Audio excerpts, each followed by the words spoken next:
Good day, learners. Welcome to our cookery class. Our topic is Quarter 3 Self-Learning Module 5, Prepare a variety of sandwich. Identify bread suited for sandwich making, and our learning outcome is prepare a variety of sandwiches. Our most essential learning competency is identify bread suited for sandwich making.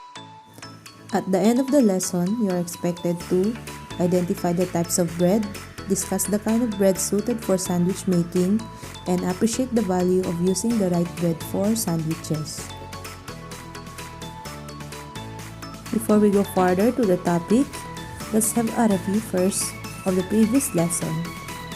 Identify the following statements. Write your answer on a sheet of paper.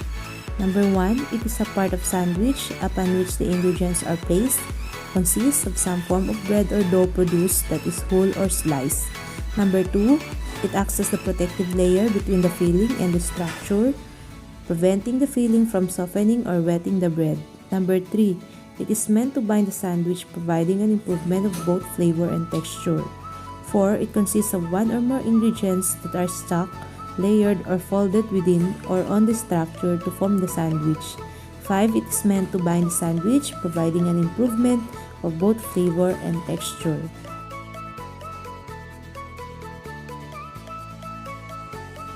This time, let us check your prior knowledge about the topic.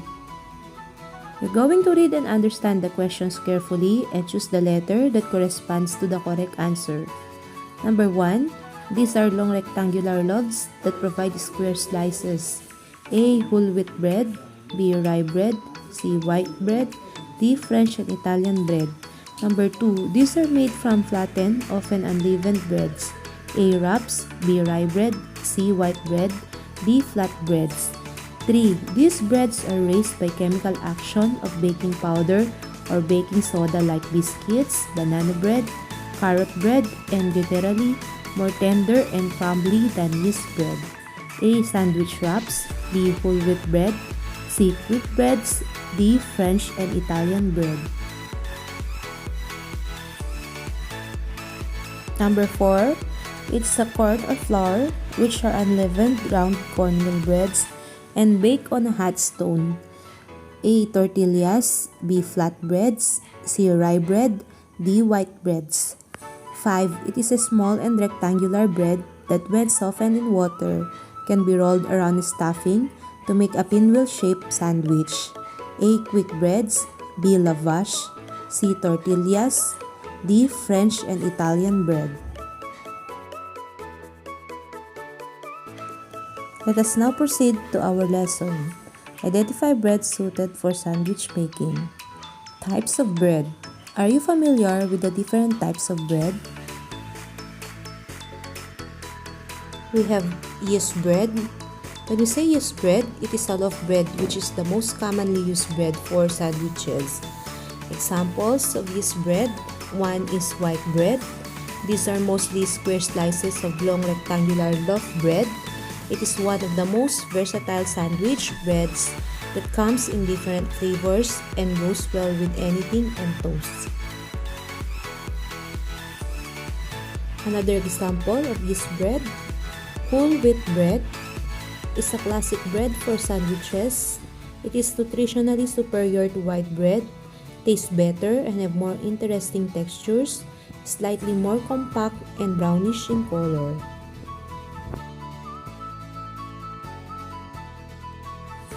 Another sample of yeast bread that we can see and buy in stores is rye bread. It's a stronger tasting bread than white and whole wheat, a heavy and a hearty flavor bread that goes with so many types of meat and condiments. Another type of bread, Bunsen rolls.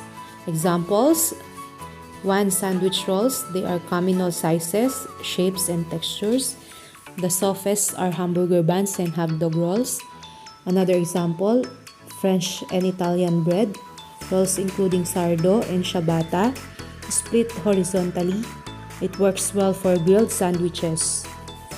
Another type of bread, flatbreads made from flattened bread, often unleavened. Examples are One pita comes in both white and whole wheat. As the flatbread bakes, it puffs up, forming a packet that is perfect for stuffing. Another is focaccia, flat Italian bread, a cousin of pizza, an inch or more thick and very rich in olive oil. It is sold by whole and cut into squares, split and filled. Another flatbread is lavash, small and rectangular. When softened in water, can be rolled around the stuffing to make a pinwheel-shaped sandwich. And another, tortillas, unleavened round cornmeal breads baked on a headstone. They range in size for 6-inch to 14-inch or larger, preferably used for quesadillas and burritos. Another type of bread, wraps, are very thin flat breads that are used for sandwich wraps, burritos, and tacos. Examples of wraps. 1. Tortillas. It is a corn or flour which is unleavened round cornmeal bread baked on a stone.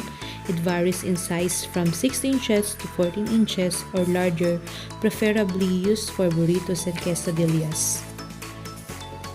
Another wrap bread is sandwich wrap, either whole wheat or spinach flavor. Another type of bread, quick breads.